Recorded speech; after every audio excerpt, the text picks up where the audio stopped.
You spend 8 hours asleep and wake up exhausted. You sit at a desk that your grandfather would have called torture. You earn more money than a king from 3 centuries ago, but you cannot afford to stop working. And somewhere, in a boardroom you will never enter, someone is counting on exactly that. This is not an accident. This is not bad luck. This is the design. They called it progress. They called it prosperity. They sold it to your grandparents as freedom, wrapped in chrome and broadcast through a cathode ray tube. But what they built was not a system to make your life easier. They built a machine that runs on your exhaustion. And every time you feel that weight in your chest, that sense that you are always behind, always failing, always 1 month away from disaster, you are feeling the engine at work. The question nobody wants you to ask is simple. Who built this? And more importantly, why? Let me take you back to a moment that changed everything. The year is 1939. The place is New York City. A man named Edward Bernays, nephew of Sigmund Freud, sits in an office high above Madison Avenue. He is not a scientist. He is not a politician. He is something newer, something more dangerous. He is the father of public relations, and he has just figured out how to make you want things you do not need. Bernays understood something that most people still do not grasp. Human beings do not make rational decisions. We make emotional decisions and then justify them with logic later. And if you can control the emotions, you can control the choices. Before Bernays, advertising was simple. You had a product. You explained why it was good. You hoped someone bought it. But Bernays looked at his uncle's work, at the dark tangles of the unconscious mind, and he saw opportunity. He did not want to sell you a product. He wanted to sell you an identity. He wanted you to believe that buying things made you free, made you modern, made you American. And it worked. It worked so well that we are still living inside his invention. Here is what he did. In 1929, the American Tobacco Company hired him to sell more cigarettes to women. Back then, smoking was considered unladylike, something improper. So Bernays did not advertise cigarettes. He staged a moment. He hired a group of young women to march in the New York City Easter Parade. He told them to light cigarettes at a specific moment. He called the press in advance and told them this was a protest, a statement of liberation. He called the cigarettes torches of freedom. The next day, newspapers across the country carried the image. Women smoking in public, defying tradition, claiming independence. Sales exploded, and women started dying of lung cancer in numbers they never had before. But Bernays did not care about the cancer. He cared about the mechanism. He had discovered that you could take a product, attach it to a deeper psychological need, to status, to identity, to belonging, and people would not just buy it, they would defend it. They would make it part of who they were. This was not selling. This was engineering desire itself. Now let us move forward. The year is 1952. The Second World War is over.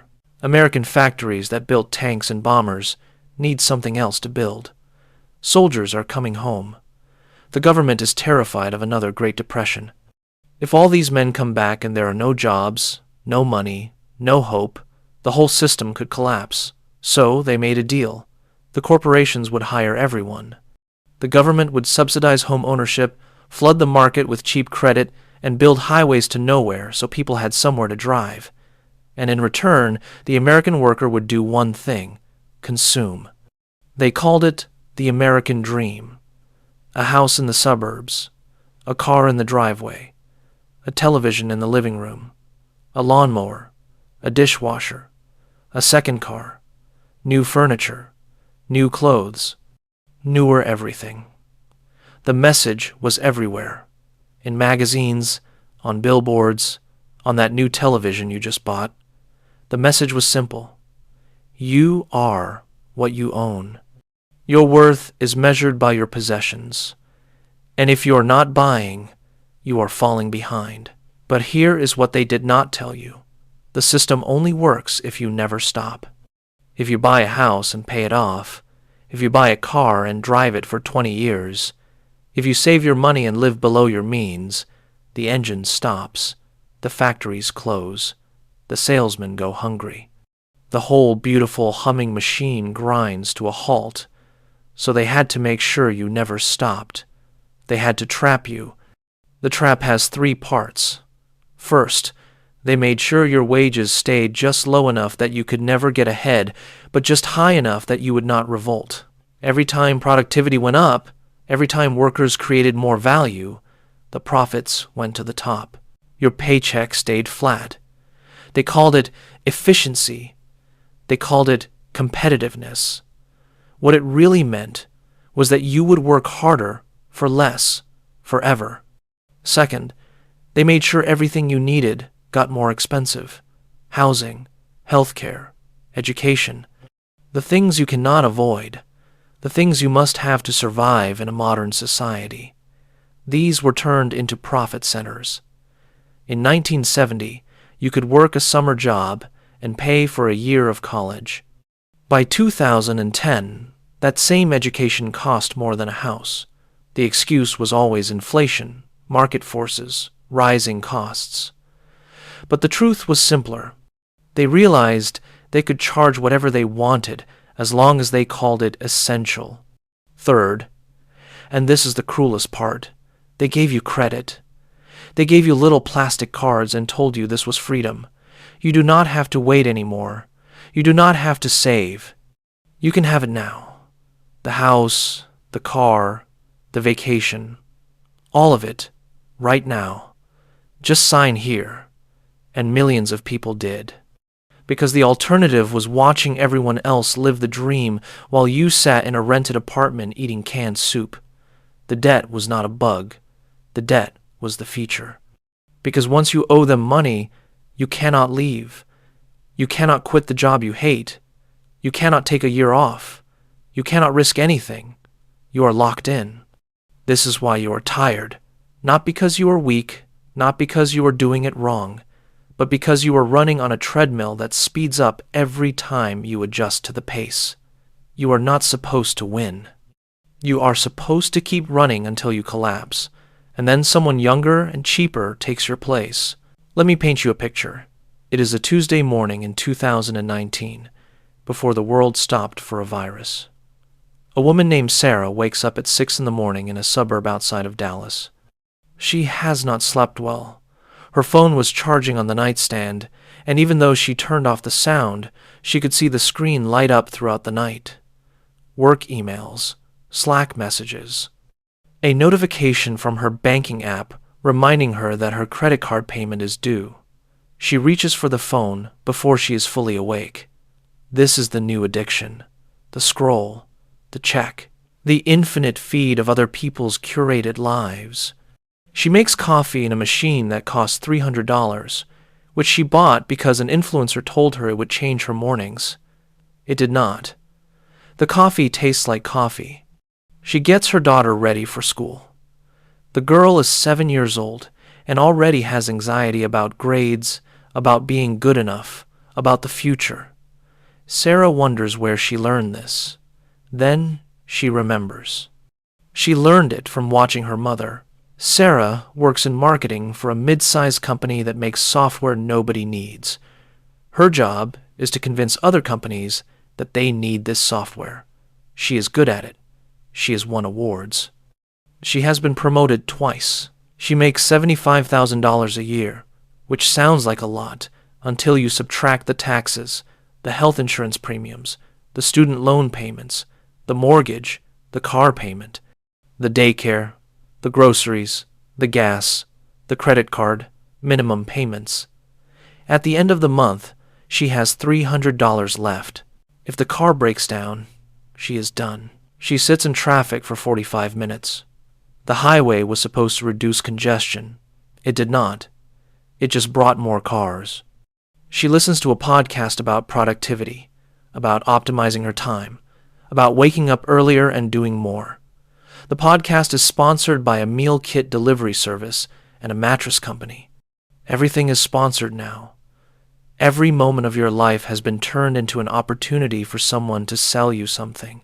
She gets to the office at 8:30. The office has an open floor plan, which means everyone can see everyone else at all times. They call it collaboration. What it really means is that you can never relax. There is a ping-pong table in the break room that nobody uses because using it would signal that you are not busy enough. There is free coffee, which is not really free because you are working 50 hours a week and only getting paid for 40. There is a sign on the wall that says, "Work hard, play hard." Sarah has never seen anyone play. She spends the morning in meetings that could have been emails. She spends the afternoon writing emails that will become meetings. She eats lunch at her desk because taking a real break would mean falling behind. Her Fitbit buzzes to remind her to stand up and move. She ignores it. At 3 in the afternoon, she feels the crash. The coffee has worn off. Her brain is foggy. She considers getting another cup, but she knows it will just make her jittery and anxious. She does it anyway. At 5:30, she leaves. She is one of the first ones out. She can feel the judgment. She sits in traffic again. She picks up her daughter from after-school care. The girl is exhausted too. They drive through a fast food place because Sarah does not have the energy to cook. They eat in front of the television. There is a commercial for a car. The commercial does not talk about the car. It talks about freedom, about adventure, about being the kind of person who takes risks. Sarah knows it is manipulation. She still wants the car. She puts her daughter to bed at 8:30. She tells herself she will read a book, take a bath, do something that is just for her. Instead, she scrolls through her phone. She looks at pictures of people she barely knows having experiences she cannot afford. She looks at articles about burnout, about self-care, about how she should be meditating and exercising and eating better. She feels guilty. She feels like she is failing at life. She does not realize that this feeling, this exact sensation of inadequacy, is worth billions of dollars to the people who put those articles in front of her. She falls asleep at 11. She will wake up in 7 hours and do it all again. This is the exhaustion engine. This is what it looks like from the inside. And the terrible thing, the thing that keeps the whole system running, is that Sarah believes this is her fault. She believes she is not organized enough, not disciplined enough, not resilient enough. She buys books about productivity. She tries new apps. She sets goals. And every single one of these solutions is designed to make her a better worker, a more efficient consumer, a more reliable component in the machine. None of them ask the real question: what if the machine itself is the problem? Let us go back further. Before Bernays, before the suburbs, before credit cards and targeted advertising and algorithmic feeds, let us go back to a time when this was not normal. The year is 1870. The place is rural France. A farmer wakes up at dawn. He works his land. He grows food. He eats what he grows. He builds his house with his hands and the hands of his neighbors. He does not own much. A table, a bed, some tools, clothes for work and clothes for Sunday. He is not rich, but he is also not in debt. He does not compare himself to people in the next village because he does not know what they have. He does not worry about retirement because his children will take care of him the same way he took care of his parents. Is his life hard? Yes. Is it short? Often. But here is what he has that Sarah does not. He knows when the work is done. When the sun sets, he stops. When the harvest is in, he rests. There is no email. There is no second shift. There is no voice in his head telling him he should be doing more, earning more, becoming more. His identity is not tied to his productivity. He is a human being, not a human resource. Now, I am not romanticizing peasant life. I am not suggesting we all move to the countryside and grow turnips. What I am pointing out is that somewhere between that farmer and Sarah, we made a trade. We traded time for money. We traded community for mobility. We traded security for opportunity. And we were told this was progress. We were told we were lucky. And in some ways, we were. We have medicine. We have technology. We have options that the farmer could never imagine. But we also have something the farmer never had. We have the constant, gnawing feeling that we are not enough, that we are failing, that everyone else has figured it out except us. And that feeling is not a byproduct of the system. It is the fuel. Here is how it works. The system requires growth. Not slow, steady growth. Infinite growth. Every quarter, the profits must go up. Every year, the stock price must rise. This is not optional. This is the law. If a company is profitable but not growing, the stock crashes. If a company is growing but not fast enough, heads roll. The machine must expand or it dies. And the only way to expand forever is to make sure people buy more, want more, need more, forever. But there is a problem. Human beings have limits. There are only so many cars you can drive, so many houses you can live in, so many meals you can eat.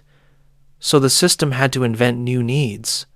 They had to convince you that last year's phone is obsolete, that your clothes are out of style, that your kitchen is outdated, that your body is wrong. They had to turn satisfaction into a sin and desire into a virtue, and they did. The advertising industry became a psychological warfare operation. They studied your fears, your insecurities, your dreams. They hired scientists and artists and writers to figure out how to bypass your rational mind and speak directly to your limbic system, to the ancient part of your brain that just wants to survive and reproduce and belong. And they got so good at it that you do not even notice anymore. You think your desires are your own. You think you decided you need that thing, but you did not decide. You were programmed. And it is not just advertising. It is everything. The way offices are designed to keep you visible and anxious. The way schools teach children to obey deadlines and authority rather than think critically. The way social media is engineered to trigger envy and inadequacy. The way cities are built to require cars. The way healthcare is structured to bankrupt you if you get sick. Every system, every institution, every interaction has been optimized to extract value from you and redirect it upward. This is not a conspiracy. This is not a secret cabal meeting in a smoky room.